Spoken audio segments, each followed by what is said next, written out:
qabaa'ilku ay dhibka isugu qabi jireen waxaa ku soo korortay argagixisadu hadda waxay ka shaqeeyaan inay beelaha isku diraan si ay u fushadaan danahooda guracan iyo dhagartooda qotada dheer waxay ka shaqeeyaan inay beelaha isku diraan way isku hubeeyaan xarsaas isugu dhiibaan dad fidna wadayaal hay soo dhex maraan waxay leeyihiin meel heblo god ka qod waxay leeyihiin meel heblo dhis waxay og yihiin bulshadu meesha ay ka jiran tahay og yihiin maxay ka jiran tahay qabyaaladda iyo dhulka riixashada iyo waxa qiyaaliga ah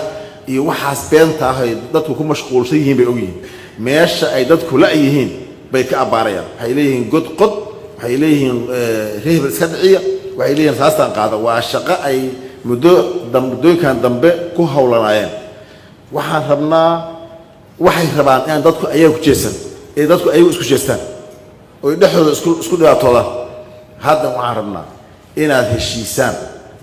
oo dhexdiina heshiisaan cadowga argagixisada arxanlaawayaashaana aad u heshiisaan haddii la yidhahdo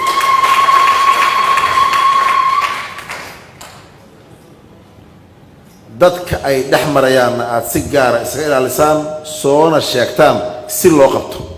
nabadoonnaa ku jira kuwa waxaa ku jira ganacsato ah oo bac ganacsato leh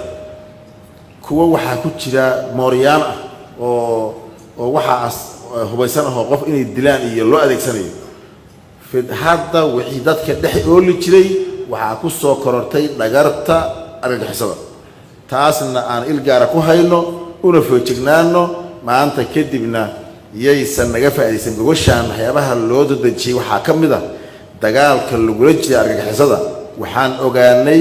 inay dhanka kale uga jiraan inay xagaldaaciyaan oo ay beelaha isku dhibaateeyaan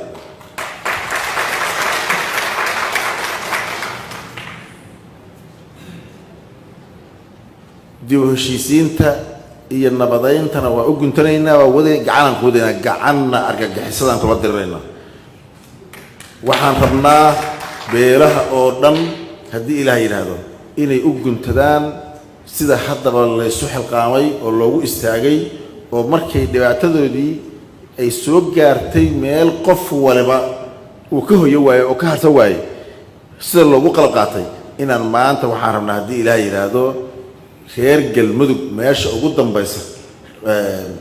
dadka degan iyo kuwa cadowga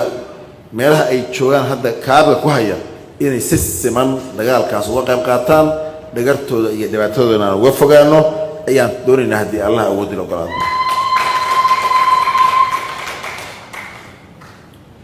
walaalayaal mudanayaal iyo marweyn mar kale waxaan leenahay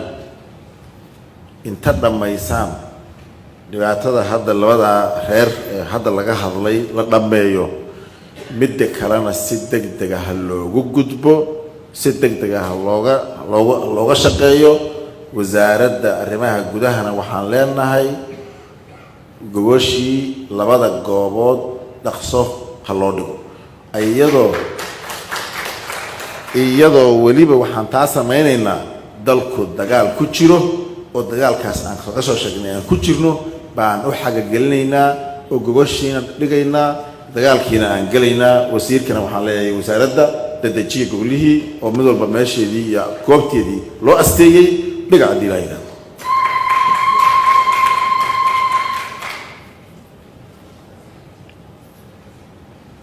ugu dambayn dardaarankayga waxaan ku soo dardaarmayaa walaalayaal dembi hal qof galay dad badan oon waxba galabsan ayaan loo halaagin hal qof ayaa oo dembiile ah